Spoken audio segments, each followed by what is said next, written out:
Crypto மற்றும் Tamil BDC நண்பர்கள் அனைவருக்கும் வணக்கம். ஸோ இன்னைக்கு நம்ம என்ன பார்க்க போறோம் அப்படின்னு கேட்டீங்கன்னா, ஆக்சுவலி ஆல்ரெடி நான் சொன்ன விஷயம் தாங்க. இந்த வருஷம் பிட்காயின் வந்து பாத்தீங்கன்னா $1,00,000, அதே போல இந்திய மதிப்புல வந்து பாத்தீங்கன்னா ₹1 கோடி வந்து போகும் அப்படிங்கிறது தான் வந்து உங்கள்கிட்ட சொன்னது. ஸோ அது வந்து நடப்பதற்கான வாய்ப்புகள் வந்து பாத்தீங்கன்னா ரொம்ப பக்கத்துல வந்து இருந்துகிட்டு இருக்கு. ஸோ ஆல்மோஸ்ட் வந்து பிட்காயின் வந்து பாத்தீங்கன்னா $99,000 அப்படிங்கிற ஆல் டைம் ஹையை வந்து பாத்தீங்கன்னா இன்னைக்கு அச்சீவ் பண்ணிருக்கு.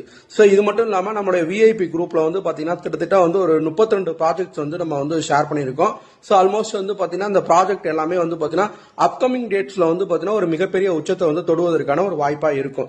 ஸோ அதுல வந்து டாட், அவலாஞ்சி, நியர், அதே போல டோஜி, ஹெச்என்டி, ஏபிஇ, ஐஎம்எக்ஸ், ஒய்ஜிஜி, அதுக்கு அடுத்ததான் வந்து மானா, சாண்டு, குரோமியம், செல்லோ, அதே போல CKP, audio, FIL, file token, அதே போல சுஷி, எம்கேஆர் டோக்கனு, கேக்கு, ஜேஓஇ, அதே போல காஷ்பா, அதே போல ஆட்டம், ஸோ அதுக்கு அடுத்ததான் வந்து ரோஸ், ஐஓடிஎக்ஸ், கேஎஸ்எம்,